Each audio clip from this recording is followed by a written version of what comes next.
కర్ణుడి యొక్క రథచక్రం భూమిలో దిగబడిపోవడం మొదలుపెట్టింది. అవతల సరిగ్గా నిలబడడానికి లేదు. భార్గవాస్త్రమా జ్ఞాపకానికి రావట్లేదు. అర్జునుడా బాణ పరంపర కురిపించేస్తున్నాడు. రథమా కదలదు. ధనస్సా విరిచేశాడు.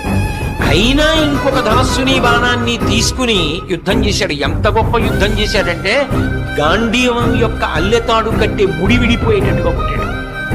మళ్ళీ ముడిని సరి చేసుకుని అర్జునుడు యుద్ధం చేశాడు. అర్జున, నువ్వు రథం మీద ఉన్నావు, నేను భూమి మీద ఉన్నాను. నా రథచక్రం కుంగిపోయింది. నేను ఇప్పుడు బాణములు వెయ్యలేని స్థితిలో ఉన్నాను.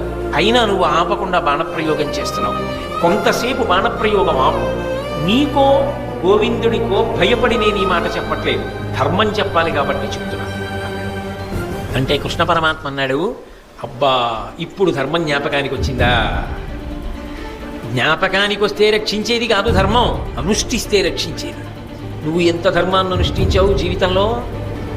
పాండవులను తక్కువ చేసి మాట్లాడినప్పుడు ఈ ధర్మం జ్ఞాపకానికి రాలా?